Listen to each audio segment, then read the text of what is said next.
So I know most of you here today are quite familiar with the campaign TakeStock, but I wanted to give you a quick reminder.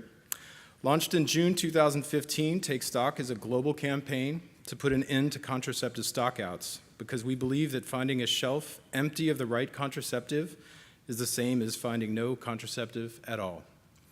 So what has been happening since last year in Oslo? Of course, all the latest information can be found on the campaign website, noemptyshelves.org. But I will mention a few updates in three categories: commitments, advocacy, and communications. First, commitments. To date, almost 50 commitments have been made from organizations spanning all sectors, private, public, and civil society.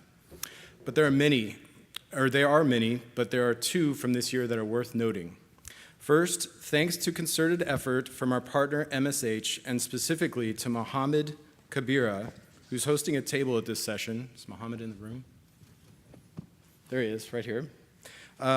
We were able to secure a commitment from the Bangladesh Directorate General for Family Planning. So thank you very much. Thanks, Mohammed.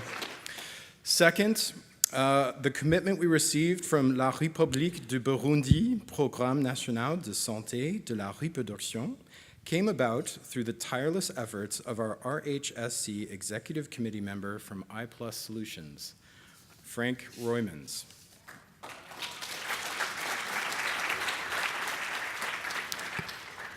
Dankjewel, Frank, and merci au gouvernement de Burundi. These were our first two commitments from governments. We salute and thank them both for their leadership, and we hope that they pave the path for others to do the same. We are aware that the work doesn't stop with making commitments. TakeStock is focused on results. For example, as part of a coalition-funded project, HEPS Uganda hosted a national workshop of community stakeholders in June to lay the groundwork for national advocacy strategy for eliminating stockouts.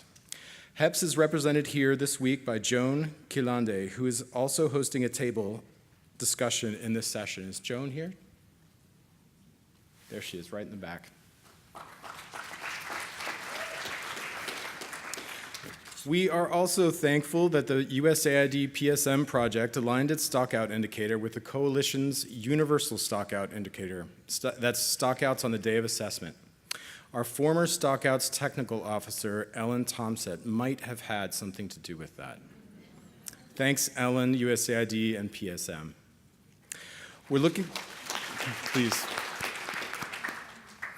looking forward to seeing more countries adopt the stockout indicators, as well as progress reported on them in the forthcoming FP 2020 annual report.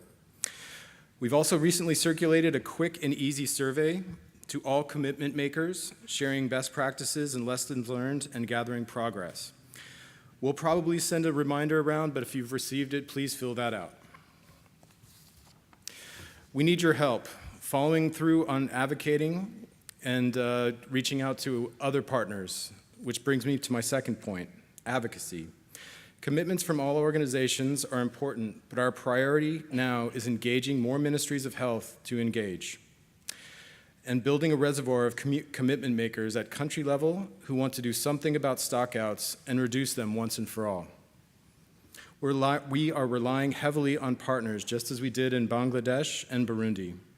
In order to help make this easier and to put all the necessary information in your hands, our advocacy officer, Emily Peters, our communications team, Hannah Pandian, and Lucien Alexi, worked with our partner, GMMB, to develop a useful and sleek advocacy guide, which you found on your chairs, which is available in English, French, and Spanish, and is on the website here, and is on the website as well.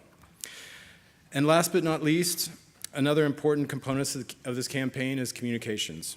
This year, TakeStock and issues of stockouts had an important presence at ICFP and Women Deliver conferences, including sessions dedicated to stockouts and a stand in Copenhagen focused on raising awareness about the importance of keeping shelves stocked.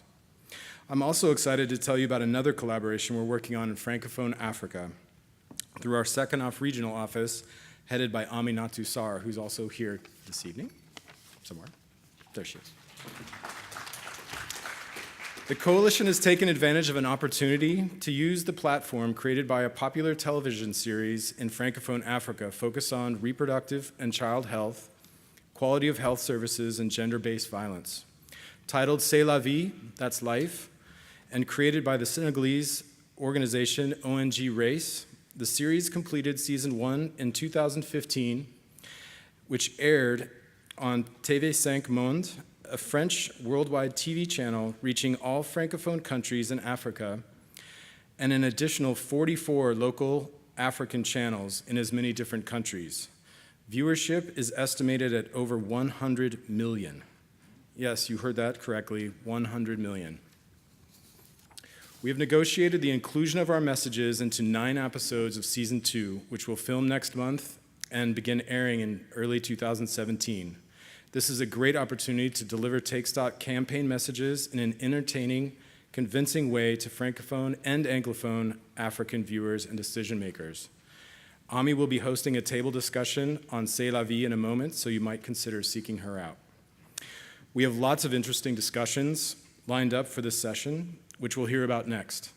My last message to you is to remember to visit noemptyshelves.org for all the latest information and resources on TakeStock, because an empty shelf is everyone's problem.